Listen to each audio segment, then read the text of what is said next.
పదే పదే మనం చెప్తూ వచ్చింది. కంప్లీట్గా ప్రతి గ్రామంలో కూడా మరి నెట్వర్క్ ఉంది. ఈ సేవలో మీ సేవలో ఆల్రెడీ డేటా మొత్తం ఉంది. కొత్తగా మళ్ళీ డేటా ఎందుకు కలెక్ట్ చేస్తున్నారో అర్థం కానటువంటి పరిస్థితి ఉన్నది. ప్రతి ఒక్క పెండింగ్ అప్లికేషన్ మీ సేవలో ఉన్నది. అంటే ఒక బటన్ కొడితే చాలు మొత్తం డేటా వస్తుంది. అయినప్పటికీ మళ్ళీ ప్రజల్ని ఇంత కష్టపెట్టి అన్ని వివరాలు ఎందుకు తీసుకుంటున్నారు? కేవలం కాలయాపన అన్నది అర్థం కాకుండా ఉంది. సో ఈ ప్రభుత్వానికి చేసేటటువంటి సూచన ఒకటే, రాబోయేటటువంటి సమ్మక్క సారలమ్మ జాతర మీద ప్రత్యేకమైన శ్రద్ధ పెట్టండి, ఎక్కువ బస్సులు వేయండి. మహిళలకు ఉచితంగా ఇస్తామని చెప్తున్నటువంటి బస్సెస్ ఉన్నాయి కాబట్టి మరి పురుషులకు ప్రత్యేకంగా చేస్తారా, ఎట్లా ఏర్పాటు చేస్తారో చేయండి. ఈ జాతరలో మాత్రం ప్రజలు ఇబ్బంది పడకుండా ప్రయత్నం చేయవలసిందిగా కోరుతా ఉన్నాను. Thank you. జై తెలంగాణ.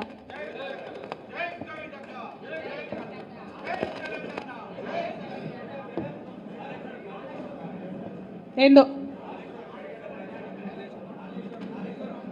కూర్చోండి అన్న ఒకరి. కాళేశ్వరం ఏంటిది? కాళేశ్వరం ఒక మైకి బ్రదర్. కాళేశ్వరం ప్రాజెక్టు నిన్న మంత్రుల బృందం చేశారు. అదంతా కూడా లోపాల పుట్ట, అంతా అవినీతిమయమన్నారు. దాని మీద మీరేమన్నా స్పందిస్తారా?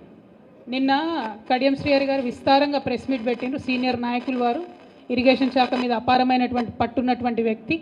అన్ని అంశాలు కూడా వారు వివరంగా చెప్పడం జరిగింది. ఒకటి మా పార్టీ స్టాండ్ని, రెండవది ఆల్రెడీ వాళ్ళు ఎంక్వైరీ చేస్తూనే ఉన్నారు కదా, ఎంక్వైరీ చేసిండ్రు.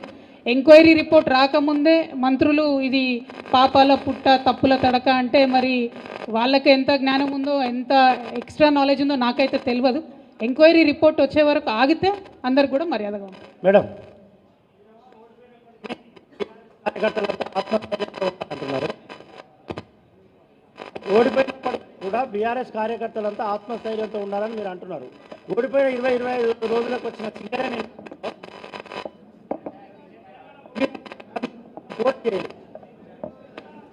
ఆత్మస్థైర్యంతో పార్టీ ఒక నిర్ణయం తీసుకుంది పోటీ చేయొద్దని. సింగరేణిలో టెక్నికల్గా ఇబ్బంది ఏమొచ్చిందంటే అక్టోబర్లోనే రిజిస్ట్రేషన్ చేసుకుంటారు కాబట్టి పార్టీ సింబల్ వచ్చింది. కాకపోతే పార్టీ అఫీషియల్ స్టాండ్ పోటీ చేయొద్దు అని తీసుకున్నాం. సమయాన్ని సందర్భాన్ని బట్టి నిర్ణయాలు తీసుకుంటారు, అట్లేముండదు. మనం పోటీలో లేమన్న విషయం నేను కూడా బాహాటంగా చెప్పిన. అందుకోసం ఏం చెప్పినా, సింగరేణిలో మేము ఇన్ని పనులు చేసినాం, మీ ఆత్మ ప్రబోధానుసారం ఓటేయండి అని చెప్పినాం. అందుకే ఇవాళ కాంగ్రెస్ పార్టీ కార్మిక వ్యతిరేకమైనటువంటి పార్టీగా ముద్రపడింది కాబట్టి సిపిఎం పార్టీకి అనుబంధంగా ఉండే ఏఐటియుసిని కార్మికులు గెలిపించుకోవడం జరిగింది గుర్తింపు సంఘంగా. సో టీబీజీకేఎస్ నాయకులు ఉన్నటువంటి వాళ్ళు కూడా అక్కడ లోకల్ పరిస్థితులను బట్టి వాళ్ళ యొక్క నిర్ణయం వాళ్ళు తీసుకోవడం జరిగింది. పార్టీ పోటీలో లేదు కాబట్టి అటువంటి రిజల్ట్ వచ్చింది తప్పితే పోటీలో ఉండేదో మేము ఓడిపోయినట్టు చాలా పత్రికలు రాసినాయి. అఫీషియల్గానే చెప్పినాం మేము పార్టీ పోటీ చేసేటటువంటి ఉద్దేశం లేదని. కాబట్టి పోటీలో లేనటువంటి వాళ్ళు ఎట్లా ఓడిపోతారు అన్నది కొద్దిగా మనం కూడా ఆలోచించుకుంటే బెటర్ అని. Madam, CM Revanth Reddy said that farmer CM has 66 crores worth land cruise cars in Vijayawada. ఒక విషయం దయచేసి అందరు గమనించాలి. గౌరవ ముఖ్యమంత్రి గారైనా, గౌరవ మంత్రివర్యులైనా, యావత్ ప్రభుత్వం ఎప్పుడైనా సరే వాళ్ళ సెక్యూరిటీ అనేటటువంటిది పోలీస్ వాళ్ళు, ఇంటెలిజెన్స్ వాళ్ళు చూసుకుంటారు. ఎవరు కూడా మాకు ఇన్ని కార్లు కావాలి, ఇంత సెక్యూరిటీ ఉండాలని ప్రజాప్రతినిధులు కోరరు. సెక్యూరిటీ వాళ్ళు, ఇంటెలిజెన్స్ వాళ్ళు చూసి సజెస్ట్ చేస్తారు. అదేవిధంగా సజెస్ట్ చేసినటువంటి వాళ్ళు కాన్వాయ్ని ఎట్లా బిల్డ్ చేయాలి, ఎక్కడ బిల్డ్ చేయాలి అనేటటువంటి అంశాన్ని సీక్రెట్గానే ఉంచుతారు ఎప్పుడైనా కూడా. ఎందుకంటే థ్రెట్ ఉంటుందనే సెక్యూరిటీ ఉంటుంది. సో ఆటోమేటిక్గా ఎక్కడో వాళ్ళు పెట్టి దానికి కావాల్సినటువంటి ఫెసిలిటీస్ అన్నీ కూడా క్రియేట్ చేసినట్టున్నారు. అవసరమైనప్పుడు తెచ్చి వాడతారు. అవన్నీ మనకు కూడా చెప్పారు కదా, సీఎం గారికి కూడా చెప్పకుండా చాలా ఇంటెలిజెన్స్ వాళ్ళు చేసేటివి ఉంటాయి. మరి ఇప్పుడున్నటువంటి సీఎం గారు ఏమైనా ప్రత్యేకంగా కోరుతున్నారేమో నాకు తెలియదు. కానీ గత 10 ఏళ్ళుగా మేము ఎప్పుడు కూడా ఇంత సెక్యూరిటీ ఉండాలి, అంత సెక్యూరిటీ ఉండాలని కోరలేదు. ఇంటెలిజెన్స్ వాళ్ళు, పోలీస్ వాళ్ళు ఇట్లా సెక్యూరిటీ ఇది ఫెసిలిటీ అంటారు, వాళ్ళు చేస్తారు. దానికి తగ్గ బడ్జెట్ వాళ్ళకు ఉంటుంది. దాన్నో పెద్ద అంశం చేసి దాని మీద వెటకారంగా మాట్లాడడం, ఏదో సీక్రెట్గా విజయవాడలో దాచుకున్నామని, అవి ఏడ తయారవుతుందో ఎవరికి తెలియదు, ఏడ దాచి పెడతారో ఎవరికి తెలియదు. ఎగ్జాక్ట్లీ బీపీ ఆడ తయారవుతుంది. అదే అంటున్నారు కదా, మనకి ఏం తెలిసిపాడే. ఆ పోలీసు వాళ్ళు, ఇంటెలిజెన్స్ వాళ్ళు చేస్తారు జనరల్గా. దాన్ని పెద్ద ఇష్యూ చేసి అదేదో దాచుకున్నాం అన్నట్టుగా గౌరవ ముఖ్యమంత్రి గారు మాట్లాడడం నిజంగా వారి గౌరవాన్ని తగ్గిస్తుంది తప్పితే ఇంకొక అంశం కాదు. Ultimately protocol of any CM is decided by the security wing and intelligence and the police. There is no role of politicians in that. It was decided like that. It is unfortunate that the current CM thinks so, but it is not the case. But since you have asked me in English, I want to make one thing very clear. We are from the state of Telangana, from the district of Warangal, demanding a national project status to be given to the South Indian, very big popular Jatara, which is called as South Indian Kumbh Mela, the Sammakka Saralamma Jatara. This is the highest conglomerate of tribal population of this country. This has to be respected. We earnestly request Honorable Prime Minister Garu to give the status of national festival to this Jatara, this tribal Jatara from Telangana. We have given number of representations to Honorable Prime Minister Garu earlier. So we really wish and pray that he will take it up immediately. Thank you. Jai Telangana.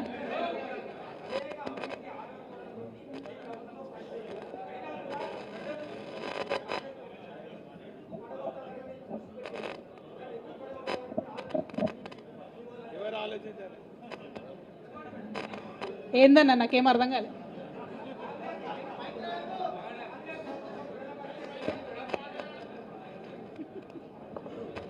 Madam mic మాట్లాడు. ప్రజల పక్షం నుంచి గెలిచింది madam, దాన్ని పడగొట్టాలనే దృష్టి తప్ప సూచన సరాలి. ఇప్పటిదాకా సూచనలే చెప్పిన కదన్నా నేను. సమ్మక్క జాతర ఉన్నది, బస్సులు ఎక్కువ పెట్టాలన్నా, ప్రజలకు ఇబ్బంది లేకుండా సౌకర్యాలు కల్పించాలన్నా. ఒక్క నిమిషం. ఇప్పుడు 5 ఏళ్ళు బాబు, ఇప్పుడు మేము ఒక్కటే చెప్తున్నాం, ఎక్కడ తీస్తామని అంటలేము. వాళ్ళకి అన్ని తీర్ల మద్దతు ఇస్తాం. వాళ్ళ ప్రభుత్వం వాళ్ళు ఎన్నికల మేనిఫెస్టోలు ఏం పెట్టిందో అది చేసేదాకా నిలదీస్తాం. నిలదీసుడు ఖాయం, దాంట్లో ఏం లేదు. వాళ్ళు ఏదైతే ఎన్నికలలో ప్రకటించారో 100 ప్రకటించారో 100 దేశాక నిలదీసే ఏర్పాటు చేస్తాం. ఇంకొక విషయం గుర్తుపెట్టుకోవాలి బ్రదర్, బీఆర్ఎస్ పార్టీకి కాంగ్రెస్ పార్టీకి కేవలం 1.7% ఓట్ల తేడా మాత్రమే. ఉప్పెనలాగా గెలుసుడు, ఏదో ప్రజలు మమ్మల్ని తిరస్కరించుడు అన్నది జరగలేదు. కన్ఫ్యూజన్లో లోకల్ ఇష్యూస్తోని అనేకమైనటువంటి అంశాలతోని ఇట్లా ప్రజల నిర్ణయం వచ్చింది. అయినప్పటికీ ప్రజల నిర్ణయాన్ని డెఫినెట్గా గౌరవిస్తాం, అన్ని రకాలుగా సహకరిస్తాం. మా నాయకుడు చెప్పారు 100 రోజులు సైలెంట్ ఉండమని. డెఫినెట్గా సైలెంట్గా ఉన్నాం. జరుగుతున్నటువంటి కార్యక్రమాల్లో ప్రజలు పడేటటువంటి ఇబ్బందిలో సూచనలు మాత్రమే చేస్తున్నాం, కార్యాచరణ ఏం చేస్తలేం. 100 రోజుల తర్వాత కార్యాచరణ ఉంటుంది. Thank you. జై Telangana. Madam madam madam madam madam madam madam Kavitha madam, మీ ఎమ్మెల్సీ రవీంద్రరావు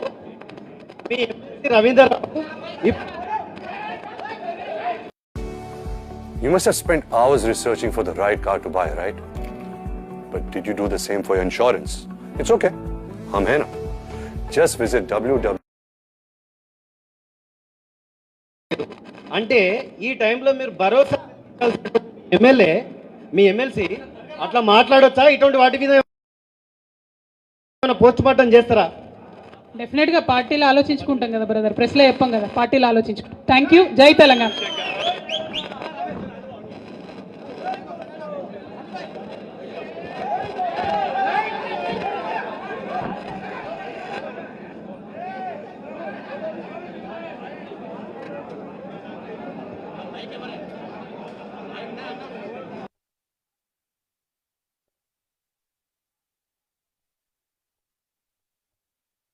నమస్కారాలు. ఈ కార్యక్రమానికి విచ్చేసినటువంటి ప్రెస్ మిత్రులందరికీ ప్రత్యేకంగా ధన్యవాదాలు తెలియజేస్తూ ఉన్నాం. ఇవాళ వరంగల్లో సమ్మక్క సారలమ్మ దర్శనానికి రావడం జరిగింది. క్షమించాలి, జలుబు ఎక్కున్నందుకు గొంతు కొంచెం డిఫరెంట్గా ఉంది. సమ్మక్క సారలమ్మ దర్శనానికి రావడం జరిగింది. మరి ఇవాళ సౌత్ ఇండియాలోనే ఒక కుంభమేళగా మనం చెప్తాం. అటువంటి జాతర అత్యద్భుతంగా లక్షలాది మంది దర్శించుకునేటటువంటి జాతర. ఆ జాతర యొక్క సన్నాహ కార్యక్రమాలు మీకు తెలుసు, ముందే ప్రారంభమవుతాయి. పెద్ద ఎత్తున ఎప్పుడు పోయి దర్శించుకున్న పుణ్యం అనే చెప్తారు.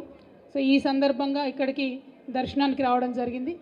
మరి ఎప్పుడు వచ్చినా సరే మా వినయన్న ఆతిథ్యం స్వీకరించకుండా పోవడానికి ఉండదు కాబట్టి వినయన్న దగ్గర ఆగి మిగతా మన గౌరవనీయులు దయాకర్ అన్న గారి దగ్గరికి, రమేష్ అన్న గారు, అట్లనే శంకర్ నాయక్ గారు, వేదిక మీద ఉన్నటువంటి యాదిరెడ్డి గారు, అట్లనే మా అన్న ఎంపీ దయాకర్ అన్న గారు, సీతారాం నాయక్ గారు, పెద్దలందరూ పార్టీ పెద్దలందరి సమక్షంలో మరందరం కలిసి దర్శనానికి వెళ్తూ ఉన్నాం. ఈ సందర్భంగా ఒక విషయాన్ని, జిల్లాలో ఇటువంటి జాతర ఉండడం, యావత్ భారతదేశంలో గిరిజనులందరూ కూడా ఒక పుణ్యస్థలిగా దర్శించేటటువంటి ప్రదేశం మన జిల్లాలో ఉండడం నిజంగా కూడా మన అదృష్టం. మనకు కొంగు బంగారంగా సమ్మక్క సారలమ్మ అని చెప్పొచ్చు. మరి అటువంటి జాతర దక్షిణాది కుంభమేళ అంటాం మనం. అటువంటి జాతరకు నేషనల్ స్టేటస్ ఇవ్వాలని మనం ఎప్పటి నుండో డిమాండ్ చేస్తూ ఉన్నాం. దాదాపుగా ఒక 10 సంవత్సరాల నుంచి తెలంగాణ ప్రత్యేక రాష్ట్రమైన తర్వాత అనేక సార్లు బీఆర్ఎస్ పార్టీ నుంచి ఎంపీలు కావచ్చు, గౌరవ ముఖ్యమంత్రి వర్యులు కావచ్చు, మన అక్క సత్యవతి రాథోడ్ గారు మంత్రివర్యులుగా ఉన్నప్పుడు తను కావచ్చు, 50 మందిని కూడా అనేక మార్లు కేంద్ర ప్రభుత్వానికి గుర్తు చేయడం జరిగింది. ఇవాళ మూకుమ్మడిగా వరంగల్ ప్రజలందరం కూడా డిమాండ్ చేయవలసినటువంటి అవసరం మనకున్నది. ఇప్పటికే మనకు పాకాల దగ్గర రామప్ప టెంపుల్కి యునెస్కో స్టేటస్ వచ్చి మన జిల్లా పేరు ప్రపంచవ్యాప్తంగా ఒక గౌరవప్రదమైనటువంటి స్థానంలో ఉన్నది. దానికోసం బీఆర్ఎస్ పార్టీ చేసినటువంటి విశేష కృషి మీ అందరికి కూడా గుర్తుండే ఉంటుంది. మనకు అవకాశం వచ్చినప్పుడు, మన దగ్గర ఇటువంటి మంచి ప్రదేశాలు ఉన్నప్పుడు కొంచెం కార్యకర్తలంతా దయచేసి సంయమనం పాటించాలి. ఒక్కసారి ముచ్చట్లు పెట్టుకుంటూ ఉంటే బయట కొండ బ్రదర్, ఒక 2 నిమిషాలు ప్రెస్ వాళ్ళతో మాట్లాడేద్దాం. సంయమనం పాటించాలి బ్రదర్స్ అంతా కూడా. ఇటువంటి మంచి ప్రదేశాలు మన దగ్గర ఉన్నప్పుడు, మన ప్రాంత గౌరవాన్ని పెంచేటటువంటి ప్రదేశాలు ఉన్నప్పుడు మనందరం కూడా ఆ అవకాశాన్ని సద్వినియోగం చేసుకొని చరిత్రలో మన జిల్లా పేరు, మన రాష్ట్రం పేరు, మన యొక్క సంస్కృతి సంప్రదాయాలను ముందుకు కొనసాగించే విషయంలో ఉమ్మడిగా కూడా పోరాటం చేయాల్సినటువంటి సందర్భం ఇది. సమ్మక్క సారలమ్మ జాతరకు మరి నేషనల్ స్టేటస్ ఇవ్వాలని చెప్పి మళ్ళీ ఒకసారి ఇవాళ వరంగల్ జిల్లా నుండి మేము బీజేపీ పార్టీని, ప్రధానమంత్రి గారిని డిమాండ్ చేస్తూ ఉన్నాము. ఈ డిమాండ్ అనేక పర్యాయాలు ఉన్నది. దీన్ని చేయదగ్గ విషయమే, దూరమైనటువంటి అంశం కాదు, కష్టమైనటువంటి అంశం అంతకన్నా కాదు. ఎన్ని లక్షల మంది సందర్శిస్తారో అవి కంటిన్యూస్గా చెప్తూ ఉంటారు. మరి అటువంటి ఎన్ని లక్షల మంది సందర్శిస్తారో తెలిసినటువంటి విషయమే. అన్ని లక్షల మంది యొక్క ఆత్మగౌరవ విషయం అవుతుంది. కాబట్టి ఖచ్చితంగా national project, national festival status Sammakka సారలమ్మకి ఇవ్వాల్సిందిగా నేను బీజేపీని డిమాండ్ చేస్తూ ఉన్నాను. గౌరవ ప్రధానమంత్రి గారిని రిక్వెస్ట్ చేస్తూ ఉన్నాం. అదేవిధంగా మరి గుర్తించినారు సమ్మక్క సారలమ్మ జాతరను కాబట్టి ట్రైబల్ యూనివర్సిటీకి పార్లమెంట్లో బిల్ పాస్ చేసేటప్పుడు కూడా బీఆర్ఎస్ పార్టీ ప్రపోజ్ చేసిన విధంగానే సమ్మక్క సారలమ్మ పేరుతో ట్రైబల్ యూనివర్సిటీ బిల్ పాస్ అవ్వడం మనందరం సంతోషించదగ్గ విషయం. ఇదివరకే అన్న దయాకర్ అన్న గారి నేపథ్యంలో, జిల్లాలో సత్యవతక్క గారి నేపథ్యంలో ల్యాండ్ ఇవ్వడం, అట్లనే రాష్ట్ర ప్రభుత్వం నుంచి ఇవ్వాల్సినటువంటి 15 కోట్ల రూపాయలను కూడా ఇచ్చి త్వరితగతిన పనులు వేగవంతంగా స్టార్ట్ చేయడానికి ఈ జిల్లా ప్రజాప్రతినిధుల యొక్క కృషి, బీఆర్ఎస్ పార్టీ ప్రజాప్రతినిధుల కృషి ఉందని చాలా సగర్వంగా మనం చెప్పుకోవచ్చు. ఎందుకంటే ఒక మంచి పెద్ద యూనివర్సిటీ 850 కోట్ల రూపాయలతో ఇక్కడ జిల్లాలో ఎస్టాబ్లిష్ కాబోతూ ఉంది. అనేక మందికి ఉపాధి వస్తుంది, అనేక మందికి మంచి అవకాశాలు వస్తాయి. కాబట్టి దానికి సంబంధించి మొత్తం ఎఫర్ట్ అంతా కూడా పెట్టినటువంటి బీఆర్ఎస్ పార్టీ జిల్లా ప్రజాప్రతినిధులందరికీ కూడా ధన్యవాదాలు తెలియజేస్తూ ఉన్నాం. మరి సమ్మక్క సారలమ్మ జాతర అంటేనే మనందరికీ తెలుసు, చాలా పెద్ద ఎత్తున సదుపాయాలు కల్పించాల్సి ఉంటుంది. ఉమ్మడి ఆంధ్రప్రదేశ్లో ఈ జాతరను బాగా నెగ్లెక్ట్ చేస్తే తెలంగాణ రాష్ట్రం ఏర్పాటు కాగానే మొట్టమొదటిసారి గౌరవ ముఖ్యమంత్రి గారు అప్పుడు కేసీఆర్ గారు 100 కోట్ల పైచీలకు డబ్బులు ఇచ్చి ఒకటే ఫస్ట్ ఇయర్లోనే మంచి జాతరకు అన్ని ఏర్పాట్లు చేసి, తర్వాత ప్రతి సంవత్సరం 75 కోట్లు ఇచ్చుకుంటూ మంచి ఏర్పాట్లు చేస్తూ వచ్చినాం. మరి కనీసం 3800 బస్సులు నాకు తెలిసి లాస్ట్ టైము జాతరకు మనం పెట్టి మంచి ఏర్పాట్లు చేసినాం. ఒక్క వరంగల్లోనే దాదాపుగా 90 పాయింట్స్లో బస్సెస్ని పెట్టి ఎటువంటి ఇబ్బంది లేకుండా ప్రజలను అప్పుడు తరలించినాం.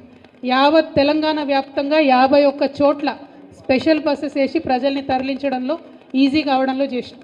ఇవాళ మరి మనందరికీ తెలుసు, గ్రామాలలో ఉండే పరిస్థితి మీడియా మిత్రులకు, ప్రజలకు కూడా తెలుసు. బస్సులలో ఎప్పుడైతే ఈ ప్రభుత్వం వచ్చిన తర్వాత మహిళలకు ఉచితం అని చెప్పినరో అప్పటి నుండి విపరీతంగా రష్ ఎక్కువైతున్నటువంటి సందర్భాన్ని మనం చూస్తున్నాం. అనేక చోట్ల గొడవలయ్యి వివిధ రకాలైనటువంటి అసౌకర్యానికి ప్రజలు గురవుతున్నది మనం చూస్తూ ఉన్నాం. సో ఇంకా ఆ పథకం ఒక గాడిలో పడేలోపే మరి సమ్మక్క సారమ్మ జాతర వస్తూ ఉంది. కాబట్టి ఈ జాతరకు ప్రత్యేకించి ప్రజలకు అసౌకర్యం కలగకుండా మరి పురుషులకు ప్రత్యేకంగా బస్సులు వేస్తారా, లేకపోతే మహిళలకు వేసే బస్సులే ఇంకా పెద్ద ఎత్తున పెంచుతారా, ఏదో ఒకటి చేయాలి. కానీ బాధ్యత తీసుకొని ఈ జాతరకు వచ్చే ప్రజలు ఇబ్బంది పడకుండా ప్రభుత్వం దీనిపైన ప్రత్యేక దృష్టి పెట్టవలసిందిగా మేము విజ్ఞప్తి చేస్తూ ఉన్నాం. ఎందుకంటే లక్షలాది మంది వచ్చేటటువంటి జాతర, అనేక సదుపాయాలు ఇక్కడ చేసి ఈ జాతర యొక్క ప్రతిష్టను మనం పెంచుకుంటే నేషనల్ స్టేటస్ కూడా మనకు వస్తుంది. కాబట్టి దాని మీద ప్రభుత్వం సీరియస్గా దృష్టి పెట్టాలని చెప్పి నేను కోరుతా ఉన్నాను. అదేవిధంగా బీఆర్ఎస్ పార్టీకి సంబంధించి ఎప్పుడైనా కూడా వరంగల్ ఉద్యమానికి సంబంధించి మనకు పెట్టని కోటగా ఉన్నది. ఈసారి ప్రజలు పెద్ద ఎత్తున కాంగ్రెస్ పార్టీ వైపు మొగ్గు చూపినారు. సో కాంగ్రెస్ పార్టీకి ప్రభుత్వానికి చాలా బాధ్యత ఉంటుంది. వరంగల్ ఒక ప్రత్యేకమైనటువంటి స్థానం. వరంగల్లో జరిగేటటువంటి అన్ని కార్యక్రమాలకు మరి ప్రత్యేక శ్రద్ధ పెట్టి ప్రజలు మీ మీద పెట్టినటువంటి బాధ్యతను విస్మరించకుండా మరి పనిచేయాల్సినటువంటి బాధ్యత ప్రభుత్వం మీద ఉంటుందని ఈ సందర్భంగా వారికి గుర్తు చేస్తూ ఉన్నాం. At the same time BRS party కార్యకర్తలు ఎట్టి పరిస్థితులలో మీరు మనోస్థైర్యం కోల్పోవద్దు. రాజకీయాలలో ఎగుడు దిగుడులు ఉంటాయి, ఇటువంటి పరిస్థితులు వస్తుంటాయి. కానీ సంయమనం పాటించి ఓపికతో ఉండి మన యొక్క సిద్ధాంతాలను ప్రజల్లోకి మళ్ళీ తీసుకెళ్తూ ప్రజల మనసును చూరగొనడం ద్వారా మళ్ళా మనం మంచి స్థానంలో సుస్థిరంగా వెనక్కి రావడం జరుగుతుంది. ధైర్యం కోల్పోకుండా బలంగా ఉండాలి. ఎందుకంటే ఉమ్మడి వరంగల్ జిల్లా ఎప్పుడైనా కూడా మనం అభివృద్ధిలో ఎక్కడ వెనక వెళ్ళలేదు. చాలా అద్భుతమైనటువంటి అభివృద్ధిని చేసినాం. కానీ అలవిగానటువంటి వాగ్దానాలు చేసి అలవిగానటువంటి అబద్ధాలు చెప్పి ఒక రకంగా ప్రజల్ని మభ్యపెట్టి మరి ఇవాళ ఇటువంటి పరిస్థితిని మనం గమనిస్తూ ఉన్నాం. సో ఈ పరిస్థితి ఎన్నో రోజులు ఉండదు. కార్యకర్తలందరూ కూడా ధైర్యంగా ఉండాలని చెప్పి నేను మీ అందరికి కూడా విజ్ఞప్తి చేస్తూ ఉన్నాను. ఇక అనేకమైనటువంటి సమస్యలు వస్తూ ఉన్నాయి. ఇవాళ ఎగ్జిస్టింగ్ 44 లక్షల మందికి ఏదైతే పెన్షన్లు వస్తూ ఉన్నాయో వాస్తవానికి ఎటువంటి ఇబ్బంది లేకుండా పెన్షన్లు ఎవరికైతే వస్తున్నాయో వాళ్లకు పెంచి డైరెక్ట్గా జనవరి 1వ తారీఖు నుండి ప్రభుత్వం ఇవ్వాలనుకుంటే ఏదైతే 2000 పెన్షన్ ఉందో 4000 చేస్తామని చెప్పినారు. ప్రజలకు అసౌకర్యం కలగకుండా డైరెక్ట్గా 1వ తారీఖు నాడు 2000 వస్తున్న వాళ్ళందరికీ 4000 ఇచ్చి ఆ తర్వాత అప్లికేషన్స్ తీసుకుని ఉంటే ప్రజలకు కూడా సౌకర్యంగా ఉండేది. సరే ఏమైతేనేమి డిసెంబర్లో పెన్షన్ రాలేదు, జనవరిలో పెన్షన్ రాలేదు, రైతు బంధు రాలేదు అనేటటువంటి చర్చ గ్రామాల్లో సాగుతూ ఉంది. కాబట్టి త్వరితగతిన ప్రభుత్వం ప్రజలకు భరోసా ఇచ్చి జనవరి 1వ తారీఖునన్నా పెండింగ్ ఉన్నటువంటి డిసెంబర్ పెన్షన్ను, జనవరి పెన్షన్ను మరి పెంచినటువంటి పెన్షన్ను తప్పకుండా త్వరితగతిన ప్రజల అకౌంట్లో వేస్తారని చెప్పి మేము కోరుతూ ఉన్నాం. ఈ అప్లికేషన్లు పెట్టుకుంటున్నటువంటి ప్రజలు అనేక రకమైనటువంటి సందేహాలను వ్యక్తం చేస్తూ ఉన్నారు. మరి అన్ని డీటెయిల్స్ అడుగుతున్నారు కానీ బ్యాంక్ అకౌంట్ డీటెయిల్స్ అడుగుతలేరు. మరి ఇదేం సంగతి? ఒకవేళ యాక్సెప్ట్ అయిన తర్వాత మళ్ళా బ్యాంక్ అకౌంట్ డీటెయిల్స్ అడుగుతారా? ఇది కాలయాపన చేసేటటువంటి ప్రయత్నం ఏమన్నా జరుగుతుందా అనేటటువంటి చర్చ ప్రజలలో కొనసాగుతున్నటువంటి సంగతి మీ అందరికీ తెలుసు.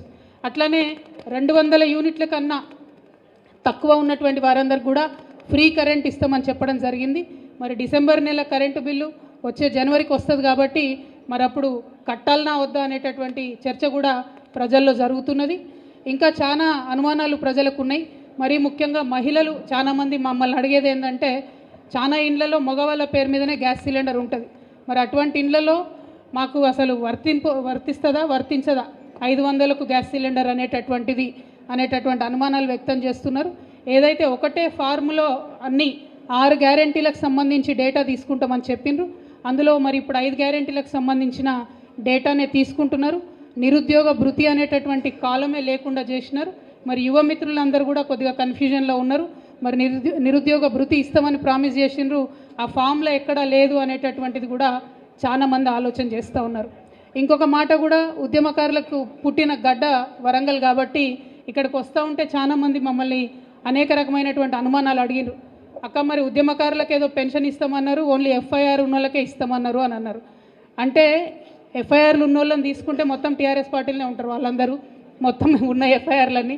నేను మా తమ్ముళ్ళకి అదే చెప్పిన, అప్లై చేయండి. మనం ఆనాడు అమరవీరుల సందర్భంలో తీసుకున్న డేటా కూడా అదే. ఎఫ్ఐఆర్ ఉండాలని ఆనాడు అంటే ఆనాడేమో విమర్శించారు మనని, ఎఫ్ఐఆర్ లేకపోతే ఎట్లుంటుంది అని. ఇవాళనేమో అదే రూల్ పెడతా ఉన్నారు. సో మరి ఇప్పుడున్న ప్రభుత్వం ఎవరైతే అప్పుడు విమర్శించిండ్రో మరి ఇప్పుడు ఎఫ్ఐఆర్ పెడితే ఎంతమందికి ఇవ్వగలుగుతాము, ఎంతమంది మీద ఎఫ్ఐఆర్లు ఉంటాయి, ఎంతమంది మీద ఎఫ్ఐఆర్ కాపీలు ఉంటుంది. ఎఫ్ఐఆర్ లేకుండా ఉద్యమాలు చేసి అనేక కష్టాలు పడ్డటువంటి వారి సంగతి ఏంది అనే ప్రశ్నలు వాళ్ళు మనల్ని అడిగినారు. మరి అదే ప్రశ్న ఇవాళ ప్రజల నుంచి మాకు ఎదురవుతూ ఉంది. నా రిక్వెస్ట్ ఏంటంటే అందరూ కూడా అప్లై చేయండి. ఎఫ్ఐఆర్ ఉన్నా లేకున్నా ఉద్యమకారులందరూ కూడా అప్లై చేయండి. మరి ప్రభుత్వం రెస్పాన్స్ ఎట్లా ఉంటుందో కూడా చూడండి. అట్లానే కరెంటు బిల్లుకు సంబంధించి కూడా నేను బలంగా నమ్మేటటువంటి విషయం 200 యూనిట్లకు తక్కువ ఉన్న వాళ్ళు ఎవరు కూడా కరెంటు బిల్లు కట్టకపోతే మంచిదని నేను అనుకుంటా ఉన్నా. ఎట్లాగో ఫ్రీగా ఇస్తామని చెప్పారు కాబట్టి జనవరిలో వచ్చేటటువంటి బిల్లును కట్టకపోతే బాగుంటుంది అనేటటువంటిది సూచన చాలామంది ప్రజల నుంచి మాకు అందుతున్నది. నేను మళ్ళీ తిరిగి అది ప్రజలకు చెప్తా ఉన్నాను. సో ఇట్లా ఒక్కొక్కటి కొంత కన్ఫ్యూజన్ ఉన్నది. ప్రభుత్వం కొన్ని విషయాల్లో క్లారిటీ ఇవ్వాల్సినటువంటి అవసరం ఉన్నది. ఎప్పట్లాగానే బీఆర్ఎస్ పార్టీ కార్యకర్తలు ప్రజలకు ప్రభుత్వానికి మధ్యలో వారధిగా ఉంటూ ప్రజలకు వచ్చేటటువంటి అనుమానాలను, ప్రజలకు వచ్చేటటువంటి ఈ లైన్లలో నిలబడేటటువంటి కష్టాలు మళ్ళీ మొదలైనవి. వాటిలో సౌకర్యవంతంగా ప్రజలు ఉండేటట్టు మన తరఫున ఎంత వీలైతే అంత ప్రజలకు సహాయం చేసేటట్టుగా ప్రయత్నం చేయవలసిందిగా నేను కోరుతా ఉన్నాను. మరొక మాట, ఇప్పుడు వచ్చినటువంటి ప్రభుత్వం పదే మనం చెప్తూ వచ్చింది, కంప్లీట్గా ప్రతి గ్రామంలో కూడా మరి నెట్వర్క్ ఉంది. ఈ సేవలో మీ సేవలో ఆల్రెడీ డేటా మొత్తం ఉంది. కొత్తగా మళ్ళీ డేటా ఎందుకు కలెక్ట్ చేస్తున్నారో అర్థం కానటువంటి పరిస్థితి ఉన్నది. ప్రతి ఒక్క పెండింగ్ అప్లికేషన్ మీ సేవలో ఉన్నది. అంటే ఒక బటన్ కొడితే చాలు మొత్తం డేటా వస్తుంది. అయినప్పటికీ మళ్ళీ ప్రజల్ని ఇంత కష్టపెట్టి అన్ని వివరాలు ఎందుకు తీసుకుంటున్నారు? కేవలం కాలయాపన అన్నది అర్థం కాకుండా ఉంది. సో ఈ ప్రభుత్వానికి చేసేటటువంటి సూచన ఒకటే, రాబోయేటటువంటి సమ్మక్క సారలమ్మ జాతర మీద ప్రత్యేకమైన శ్రద్ధ పెట్టండి, ఎక్కువ బస్సులు వేయండి. మహిళలకు ఉచితంగా ఇస్తామని చెప్తున్నటువంటి బస్సెస్ ఉన్నాయి కాబట్టి మరి పురుషులకు ప్రత్యేకంగా చేస్తారా, ఎట్లా ఏర్పాటు చేస్తారో చేయండి. ఈ జాతరలో మాత్రం ప్రజలు ఇబ్బంది పడకుండా ప్రయత్నం చేయవలసిందిగా కోరుతా ఉన్నాను. Thank you. జై తెలంగాణ.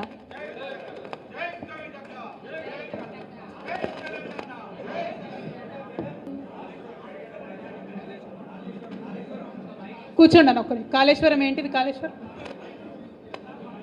బీఆర్ఎస్ పార్టీ నుంచి